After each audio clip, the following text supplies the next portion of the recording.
तो क्या अनिल मसीह बताएगा कि किसके निर्देश पर उसने एक घोर अपराध किया, किसके निर्देश पर वो लगातार झूठ बोला, अदालत में भी झूठ बोला, किसके क्या लालच था उसे, क्या डर था उसे, किसने किया? क्योंकि यह अकेले का नहीं था। इसकी जब जानकारी सबको हो गई थी, सीसीटीवी फुटेज सारे सबने देख लिया था, गृह मंत्रालय तक, प्रधानमंत्री कार्यालय तक गई थी इसकी, और जब इसकी कॉपी सब जगह गई है, यहां की चंडीगढ़ एडमिनिस्ट्रेशन ने भेजी है, तो फिर सवाल यह उठता है उन्होंने इतने दिन में कार्रवाई क्यों? तब हमें पाकिस्तान के रावलपिंडी के उन मुख्य चुनाव आयुक्त का ध्यान आता है कि लियाकत अली चड्ढा ने जो साहस दिखाया, क्या कोई और कर सकता है? उन्होंने कहा, हां मुझे दुख है, मैंने गलती की, अपराध किया है कि मैंने इस चुनाव में गड़बड़ करवाई, और उन्होंने स्वीकारा। किसी ने पूछा नहीं था, किसी ने जांचा नहीं था, किसी अदालत ने नहीं बुलाया, उनका अपनी अंतरात्मा से आया। उन्होंने प्रेस कॉन्फ्रेंस करके अपनी गलती मानी और कहा इस गलती की सजा मुझे चौराहे पर खड़ा करके फांसी पे लटका देने से पूरी हो। कि रंगा बिल्ला का इतना आतंक हो गया है कि चुनाव आयोग से लेके तमाम छोटी छोटी अदालतें और तमाम सारे लोग जो डरे हुए। चंडीगढ़ की इस घटना ने हमें यह सीख दी है कि आपके साथ क्या क्या हो सकता है। नमस्कार दोस्तों, एक बड़ा अहम फैसला आया सुप्रीम कोर्ट से। उस फैसले में एक ऐसे चुनाव को उसने पलट दिया, रद्द नहीं किया, पलट दिया, कि जिसकी उम्मीद सामान्य तौर पे की नहीं जाती। हिंदुस्तान के इतिहास में यह एक नजीर बन गया है, और जब यह नजीर बन गया हो तब एक और सवाल उठता है कि हमारे देश में क्या लोकतंत्र बनाने वालों ने, संविधान बनाने वालों ने क्या सोचा रहा होगा कि कभी लोकतंत्र में ऐसा हम नंगा नाच भी देखेंगे? अब इस जजमेंट के आने के बाद एक बड़ा सवाल खड़ा हो गया है, और वो सवाल है कि आखिर इस पूरी साजिश के पीछे कौन था? और राहुल गांधी ने एक बड़ी अच्छी सवाल किया है कि आखिर अनिल मसीह का मसीहा कौन है? नरेंद्र मोदी? सीधे सीधे उन्होंने इस पर सवाल किया है। लेकिन लोग कह रहे हैं कि इस पूरे खेल का किसने रचा था? रंगा बिल्ला का इसमें क्या रोल है? और रंगा बिल्ला ने किस तरीके से सीधे सीधे साजिश में हिस्सा लिया?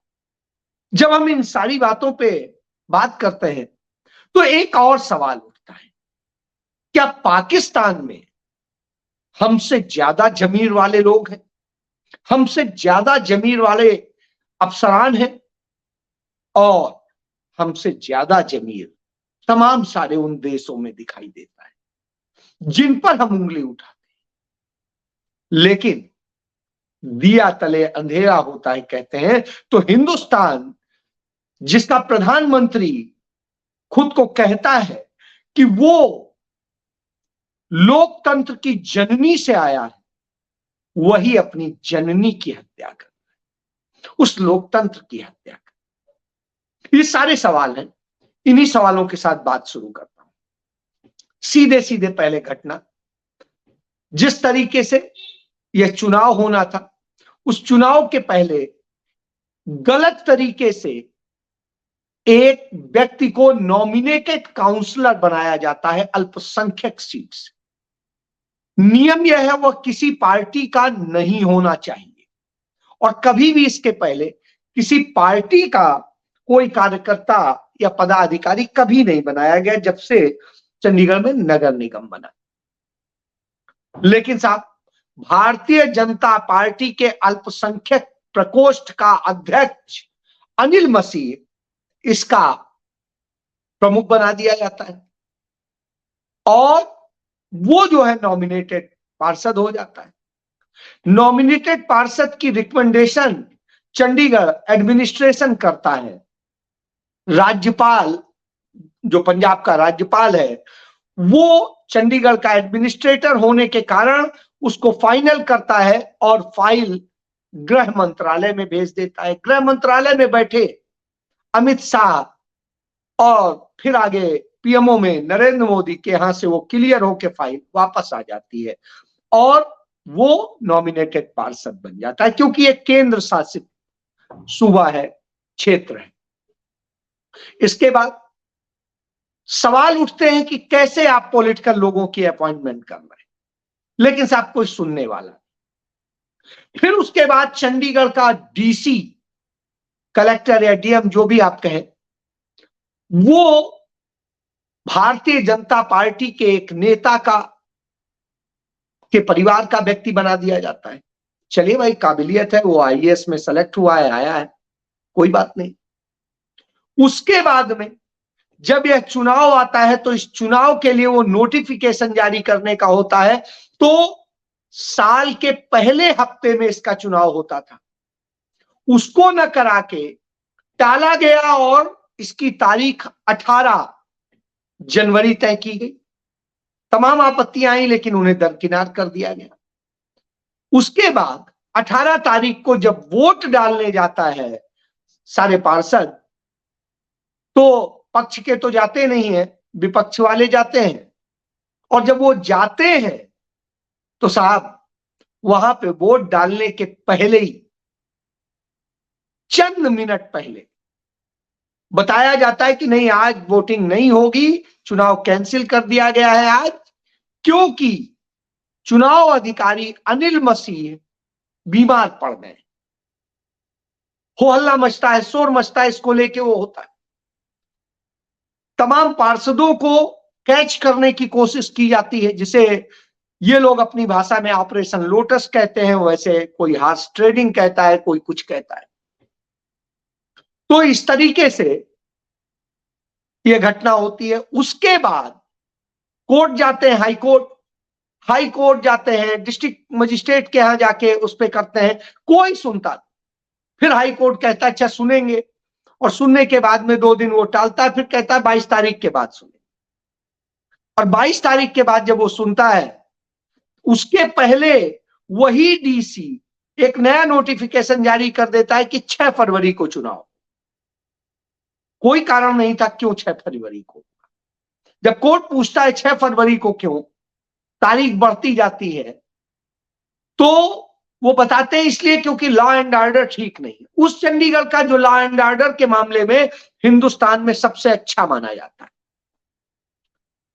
कोर्ट इस पर ऑब्जेक्ट करता है और अंत में कोर्ट बीच का समझौते का रास्ता निकालता है और 30 जनवरी की डेट तय कर देता है, हमारे महात्मा गांधी के शहीदी दिवस का दिन। और उस दिन हमारे देश का लोकतंत्र शहीद हो जाता है, लड़ते हुए शहीद होता है। उस दिन कांग्रेस पार्टी और आम आदमी पार्टी का जो ज्वाइंट कैंडिडेट्स होते हैं, उनके पक्ष में 20 वोट पड़ते हैं, और जो विपक्ष में भारतीय जनता पार्टी के कैंडिडेट होते हैं, उनको 16 वोट पड़ते हैं। अब आप समझ सकते हैं 16 और 20 तो जीत किसकी हुई? कांग्रेस पार्टी के, आम आदमी पार्टी के कैंडिडेट की। तो उसको ना हो इसके लिए 8 वोट कैंसिल कर दिए जाते हैं गलत तरीके से उसको होकर, और ये काम करता है अनिल मसीह। और ये करने के बाद में जब तक शोर मचता है, जबरन उस व्यक्ति को खींच के लाया जाता है जो बीजेपी का कैंडिडेट होता है, और उसे अपनी कुर्सी में अनिल मसीह बैठा कहता है यस, उसने चार्ज ले लिया और जीत गया, सब हो गया, डिक्लेयर। सरेआम सीसीटीवी कैमरे में एक घटना कैद होती है सारी। यही सुप्रीम कोर्ट गई। हाई कोर्ट जाते हैं लोग, हाई कोर्ट तारीख दे देता है, तब सुप्रीम कोर्ट इस पर संज्ञान लेता है। मैं धन्यवाद करता हूं सुप्रीम कोर्ट का, उसने संज्ञान लिया और एक जो सिर्फ मेल भेजी गई थी उसे पिटीशन की तरीके से ट्रीट कर दिया, और उसके बाद में उसने आज जो फैसला सुनाया वो फैसला निश्चित रूप से लोकतंत्र के लिए बहुत जरूरी था। उसने सारे बैलेट पेपर देखे, सीसीटीवी का कैमरे की फुटेज देखी और दूसरी चीजें देखी और फिर कहा अदालत ने कि ये सब कोई देखिए, बार बार देखिए, मदारी का खेल देखिए, क्या जोक हो रहा है लोकतंत्र से। चलिए, उसने ये कर दिया। अनिल मसीह को नोटिस एक जारी हो गया, अभी तक कोई कार्रवाई नहीं, लेकिन उम्मीद करता हूं जैसा सुप्रीम कोर्ट ने किया तो कोई कार्रवाई करेगा। लेकिन क्या होगा, क्या अनिल मसीह बताएगा? क्योंकि अनिल मसीह का तो कोई इंटरेस्ट था नहीं, तो क्या अनिल मसीह बताएगा कि किसके निर्देश पर उसने एक घोर अपराध किया, किसके निर्देश पर वो लगातार झूठ बोला, अदालत में भी झूठ बोला, किसके क्या लालच था उसे, क्या डर था उसे, किसने किया? क्योंकि ये अकेले का नहीं था, इसकी जब जानकारी सबको हो गई थी, सीसीटीवी फुटेज सारे सबने देख लिया था, गृह मंत्रालय तक, प्रधानमंत्री कार्यालय तक गई थी इसकी, और जब इसकी कॉपी सब जगह गई है, यहां की चंडीगढ़ एडमिनिस्ट्रेशन ने भेजी है, तो फिर सवाल यह उठता है उन्होंने इतने दिन में कार्रवाई क्यों नहीं की, उनकी तरफ से क्यों नहीं हुआ, गवर्नर ने इसे खुद कैंसिल क्यों नहीं किया, क्यों नहीं गृह मंत्रालय ने इसको रद्द करने के लिए भेजा, क्यों नहीं प्रधानमंत्री और राष्ट्रपति की तरफ से कुछ हो। लोकतंत्र की सरेआम डाका डाला जा रहा और ना हो तो साफ सवाल उठता है कि अनिल मसीह के पीछे है कौन, वो रंगा बिल्ला है क्या, और वो रंगा बिल्ला क्या कर रहे हैं। निश्चित रूप से यह रंगा बिल्ला का ही खेल, क्योंकि यहां जो तमाम सारे बड़े लोग हैं, चाहे भारतीय जनता पार्टी का प्रदेश अध्यक्ष हो, चाहे राष्ट्रीय अध्यक्ष हो, और आपको याद होगा जिस दिन ये जबरन लूटा गया, जनमत आया था, तो भारतीय जनता पार्टी नेशनल के ट्विटर हैंडल से इसे ट्वीट किया गया था। जेपी नड्डा जो राष्ट्रीय अध्यक्ष हैं, उन्होंने ट्वीट करके बधाई और जाने क्या क्या दे दिया था, और अमित शाह और नरेंद्र मोदी तक से मिलने लोग चले गए। इसके बाद ये हो रहा है, सरेआम हो रहा। तब हमें पाकिस्तान के रावलपिंडी के उन मुख्य चुनाव आयुक्त का ध्यान आता है कि लियाकत अली चड्ढा ने जो साहस दिखाया, क्या कोई और कर सकता है? उन्होंने कहा, हां मुझे दुख है, मैंने गलती की, अपराध किया है कि मैंने इस चुनाव में गड़बड़ करवाई है, और उन्होंने स्वीकारा। किसी ने पूछा नहीं था, किसी ने जांचा नहीं था, किसी अदालत ने नहीं बुलाया था, उनका अपनी अंतरात्मा से आया। उन्होंने प्रेस कॉन्फ्रेंस करके अपनी गलती मानी और कहा इस गलती की सजा मुझे चौराहे पर खड़ा करके फांसी पे लटका देने से पूरी हो। मेरे साथ साथ चीफ जस्टिस को भी लटकाइए, मेरे साथ साथ और भी कुछ ऑफिशियल्स हैं उन्हें लटकाइए, और सबको लटकाइए और सजा दीजिए। उन्होंने देश के प्रति अपराध किया है, हमने गड़बड़ की है, पिछले कुछ समय में चुनाव में गड़बड़ की है, बड़ी मुश्किल से लोकतंत्र बना, उस लोकतंत्र को खत्म करने की गलती की है। उन्होंने कहा मुझे पुलिस गिरफ्तार करे, मैं इसके लिए पुलिस के पास जाता, और मैंने अपने पद से भी इस्तीफा दे दिया है। सोचिए, जिस शख्स के पास कोई वो नहीं था, वो आराम से अपनी सुविधा से अपने टेन्योर को पूरा करता, उस शख्स ने यह बात कह के तहलका मचा दी। वो पुलिस के पास पहुंच गया, कहा मेरे खिलाफ एफआईआर दर्ज करके मुझे गिरफ्तार करके जो भी कार्रवाई है कड़ी से कड़ी कार्रवाई की। कल्पना करिए, क्या यह नैतिकता होगी? इस नैतिकता की जब हम उम्मीद करते हैं तो निश्चित रूप से पूछते हैं, क्योंकि जिस तरीके की स्थिति, हमने टीएन शेषन को देखा है, हमने एमएस गिल को देखा है, हमने जेएम लिंगदो को देखा है, हमने टीएस कृष्णमूर्ति को देखा है, हमने बीबी टंडन को देखा है, हमने एन गोपाल स्वामी को देखा है, हमने वाईएस कुरैशी को देखा है, नवीन चावला को देखा है। क्या कभी भी कोई चुनाव आयुक्त ऐसा करने की सोच पाता था? क्या इस तरह की स्थितियां कभी थी? हमने तो नहीं देखी थी। हमने नहीं देखी थी जब चुनाव आयोग बना था कि सुकुमार सेन यह सोच भी सकते थे, तब एक व्यक्ति का ही चुनाव आयोग होता था, सोच भी सकते हो कि हम गलत कर सकते हैं, सोच सकते हो कल्याण सुंदरम कि हम गलत कर सकते हैं, सोच सकता हो एसपी सेन वर्मा, सोच सकते हो नागेंद्र सिंह, सोच सकते हो टी स्वामीनाथन, कोई नहीं सोच सकता था। लेकिन आज लोकतंत्र में इसी तरह हो रहा है। ये तो चंडीगढ़ के एक छोटे से शहर का था, राष्ट्रीय स्तर पर क्या हो रहा, क्या हो रहा होगा लोकसभा के चुनाव में, क्या हो रहा होगा विधानसभा के चुनाव में, और किस तरीके से हो रहा है, सरेआम हो रहा है। हम आप सवाल उठाते हैं, तमाम शिकायतें जाती हैं, कभी मतपत्रों में गड़बड़ होती है, कभी वोटिंग लिस्ट में गड़बड़ होती है, कभी मशीनों में गड़बड़ होती है, कभी वीवीपैट में गड़बड़ होती है, और कभी उसकी जांच नहीं होती। आप सत्ता में हैं तो आप कोई भी कानून तोड़े, नियम तोड़े, आपके खिलाफ कोई कार्रवाई चुनाव आयोग नहीं करता। लेकिन यदि आप सत्ता से बाहर हैं तो आपको नोटिस भी होगी, आपके खिलाफ कार्रवाई भी होगी, और न जाने क्या क्या होगा। तो यह दशा है। और जब यह दशा हो, दूसरी पार्टियां जिस अनैतिक तरीके से पार्टियां तोड़ दें, दल बदल कर दें, वो कानून सारे बेमानी कर दें, चाहे लोक प्रतिनिधित्व कानून हो, चाहे दल बदल कानून हो, सबको बेमानी कर दें, फिर भी यदि आप सत्ता में हैं तो आप बिल्कुल सही, और सत्ता से बाहर है तो आपको छोड़ेंगे।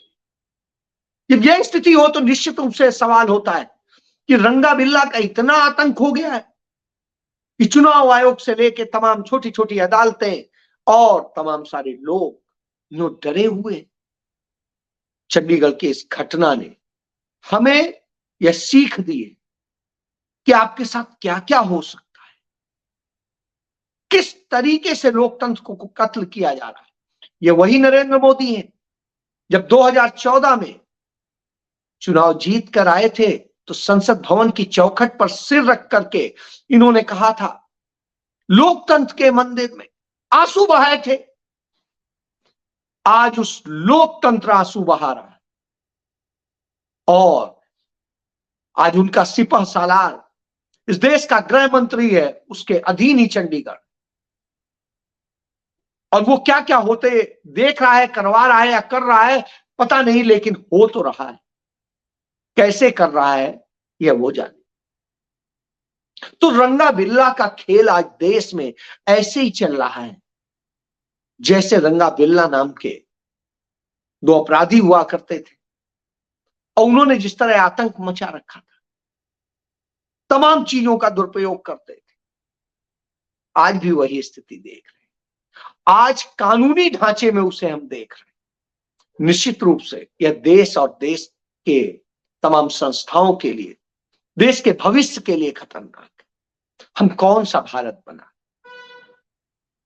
आज जो स्थिति है वो निश्चित रूप से इस देश को गर्त में ले जाने वाली। ऐसी स्थिति में हमें उस रंगा बिल्ला को पहचानना होगा और उसको वैसे ही सजा देनी होगी जो बात पाकिस्तान के रावलपिंडी में मुख्य चुनाव आयुक्त लियाकत साहब ने कही। मैं लियाकत साहब को सलाम करता हूं कि उनकी अंतरात्मा जागी। तो अनिल मसीह की आत्मा सुप्रीम कोर्ट में भी जाके नहीं जागी। डर के कारण उनके मुंह से निकल गया कि हाँ 8 में गड़बड़ किया था। पहले वो भी नहीं, उसमें भी उसे बचाव में बोल रहे थे कि नहीं हम तो उसमें साइन कर रहे हैं। फिर हमने अपनी पहचान के लिए वो लिख दिया। ये अपने आप में समझ में आता है कि किस तरह की हरकतें होती। ये हरकतें बताती हैं कि इस देश को किस तरह खत्म किया जा रहा है, इसमें घुन लगा दिया गया। निश्चित रूप से आज कांग्रेस पार्टी और आम आदमी पार्टी को जश्न मनाना चाहिए, लेकिन आम आदमी पार्टी को भी चिंतन करना चाहिए कि कैसे उनके 3 पार्षद अचानक तोड़ लिए गए। वो कहते थे हमारे तो बिकेंगे नहीं, उन्हीं के बिक गए। सबूत है कि तमाम चीजें बहुत कहीं से हो रही। तो रंगा बिल्ला के खेल को समझिए और नकली लोगों को भी समझिए।